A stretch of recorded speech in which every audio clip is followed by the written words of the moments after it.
नमस्कार, आप देख रहे हैं ऑनलाइन न्यूज वाला। मैं हूं आपके साथ दीपक गुप्ता। जानकारी दे दें कि अरविंद केजरीवाल से लेकर अखिलेश यादव, ममता बनर्जी और सभी तमाम बड़े विपक्षी चेहरे राहुल गांधी की लोकसभा सदस्यता जाने के बाद यानी सांसद कुर्सी जाने के बाद उनका समर्थन कर रहे हैं। इस मुद्दे को बीजेपी की एक बड़ी क्रूर रणनीति बताते हुए उन पर हमला कर रहे हैं। लेकिन इन सब के बीच बिहार के शानदार नेता नीतीश कुमार ने चुप्पी साध ली है। आखिर इसके पीछे की वजह क्या है? दरअसल राहुल गांधी के मामले पर आरजेडी ने खुलकर यहां पर समर्थन किया राहुल गांधी का और बीजेपी का विरोध किया। अखिलेश यादव ने भी विरोध किया। अब तो सबसे बड़ा जो चेहरा है विरोध करने में, अरविंद केजरीवाल की पार्टी आगे हो गई है। मतलब आप खुद सोचिए कि राहुल गांधी को समर्थन कर रहे हैं उनकी लोकसभा सदस्यता जाने के बाद। वो कह रहे हैं, केजरीवाल, राघव चड्ढा सब कह रहे हैं कि ये गलत हुआ। लेकिन नीतीश कुमार क्यों खामोश है? सबसे बड़ा सवाल यही बनता है। दरअसल आप सभी को बता दें, नीतीश कुमार को बार बार एक ऐसे शब्द के साथ यहां पर जोड़ा जाता है कि ये कभी भी पलटी मार लेते हैं, कभी भी बाजी पलट देते हैं। ये जादूगर हैं, ये रणनीतिकार हैं, ये कुछ भी खेल कर देते हैं और सत्ता के लिए यहां पर कुछ भी करते नजर आएंगे। अभी हाल ही में तेजस्वी यादव ने विधानसभा के अंदर जब सत्र चल रहा था उस दौरान बयान दिया था कि ना तो मेरे को मुख्यमंत्री बनना है, ना ही इनको प्रधानमंत्री बनना है। जिसको जो करना है वो कर ले, हमें इस पद की लालच नहीं है, हम जहां हैं वहां सही है। क्या ये सच था?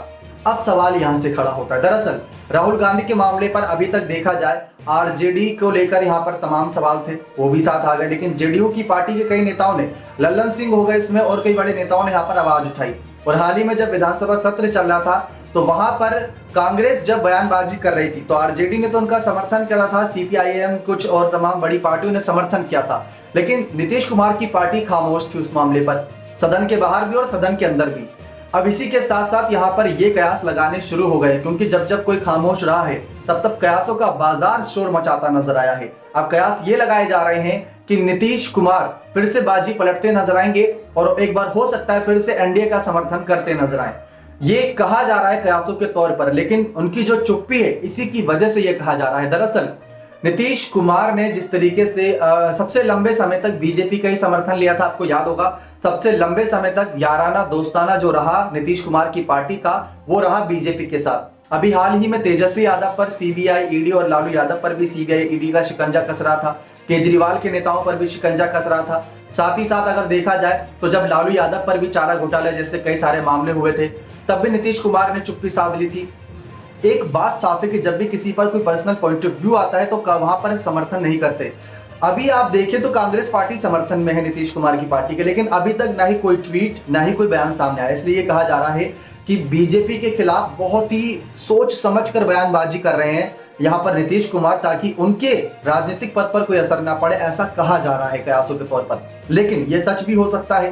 प्रधानमंत्री चुनाव को लेकर जिस तरीके से कांग्रेस के बड़े नेता राहुल गांधी का यहां पर सदस्यता गई, केजरीवाल के मंत्रियों को जेल भेजा जा रहा है, उनके इस्तीफे कराए जा रहे हैं, ममता बनर्जी खुलकर समर्थन विरोध तो कर रही है, लेकिन कितनी लोकसभा सीटों पर बाजी मार लेंगी, ये सबसे बड़ा सवाल है।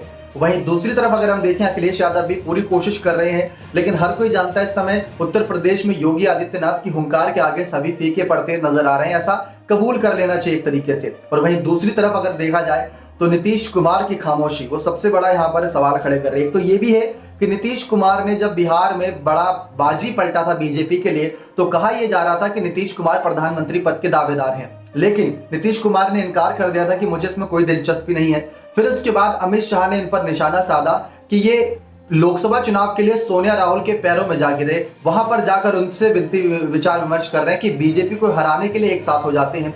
तो नीतीश कुमार बैठक तो कर लेते हैं बंद कमरे में, लेकिन जब खुले कमरे के बाहर यानी कि बाहर जनता के बाहर समर्थन करने की बात आती है तो खामोशी साध लेते हैं। अब यहां से सवाल खड़ा होता है कि अगर लोकसभा चुनाव में सचमुच कांग्रेस पार्टी का वो समर्थन कर रहे थे तो आज क्यों नहीं बोल रहे समर्थन में? सबसे बड़ी बात यहां पर यही सब निकल कर आती है।